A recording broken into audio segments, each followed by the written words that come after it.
Full disclosure, friend of mine. I've been knowing this lady for over 20 years, former colleague, Steele. Talked about the COVID vaccination. Like a lot of companies, like BNC, Disney, ESPN is requiring their employees to be vaccinated, and she's speaking out against that. She was on Jay Cutler's podcast. She said, I respect everyone's decision, I really do, but the mandated is sick, and it's scary to me in many ways, but I have a job that I love, and frankly, a job that I need, but again, I love it. I'm not surprised I got to this point, especially with Disney. I mean, a global company like that. So she's like Andrew Wiggins, basically saying, hey, the only reason I got this is because of that. But that is not the big thing that made her trend this weekend, Sharon. So they was talking about the census and how black people are counted in the census, right?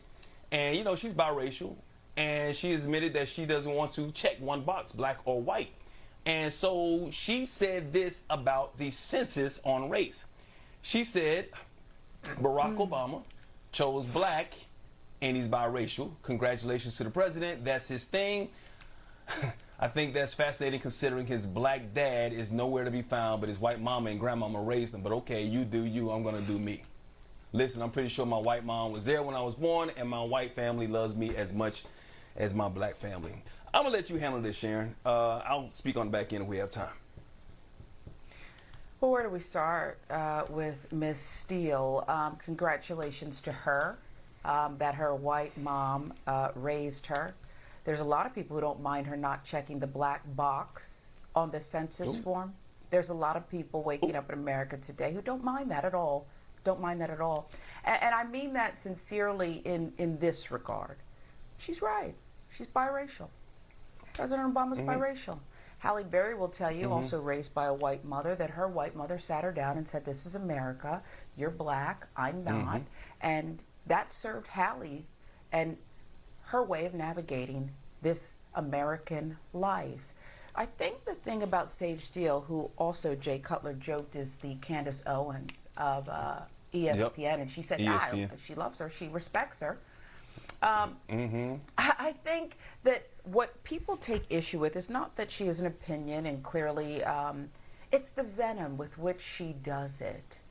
It's the venom with which she directs at black and brown people. If you want to bring up President Obama, who's biracial, white mother, great. Must you talk about his father? She doesn't know him either. Okay? He's written eloquently bestsellers about his father and navigating that relationship. So I just think she's a very ugly woman. I think she's extremely ugly, your friend, Sage Steele, because of what pours out of her whenever we talk about these issues of race, okay? Remember the travel ban and how she tweeted out that these people who were protesting, remember, kept in cages, they were inconveniencing Miss Steele as she traveled throughout the country and needed to get her done, okay? They were blocking so roads, it's on and on and on. She tweeted out how she didn't want to hear about Charlottesville on Sports Center. I don't want to hear her opinion on Jay Cutler's podcast. I really don't. Stick to sports. Kaepernick controversy, the Duncan controversy, the Mike Evans situation. Remember that when he was sitting during the anthem? Yeah. And she tweeted out what she tweeted out about that one. She's entitled to her opinion. But for a brown woman to constantly be so negative and angry towards black people, that's what makes me say, you know what? I'm not even sure what you really believe. I'm not even sure you know exactly who you are, Sage. I just think that you're very ugly in the way you present it. That's just my opinion. All right.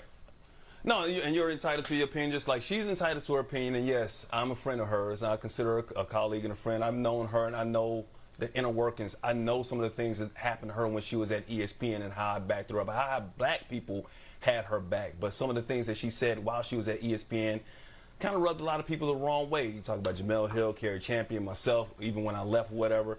And as a friend, I will tell her to her face how I feel right now. So I don't run away from anything like that. But people who do things like this, I don't care about your opinion. You're fine. You're allowed to have your own opinion when it comes to conservative views. But if you're a black person and you're somebody who is speaking on the racist rhetoric or the racist talking points, you are doing not only the service to your black skin, but to the black race in general. And to me, you, people like Candace Owens, Jason Whitlock, Larry Elder are the worst of black people, because you're stopping the progress that we're making. Because guess what you become?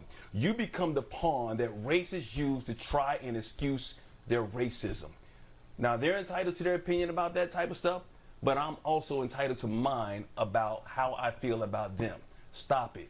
You're not helping anybody. You're hurting yourself. You're keeping everybody back, and you have got to be stopped. And we're going to stop, and we're going to continue to call you out, because, like you said, you ain't got to check that box, because all, what they say, skin folk and kin folk. And right now, you're on She the other side. delights in doing it. She just delights in doing it. I hate even just talking about her. I'm gonna let you have her. I hate it too. Have her. Yeah, Don't I know she's my check friend. the I know, box. but yeah. Sage. Okay. Sage, you're wrong. You're wrong. All right, let's. You're wrong.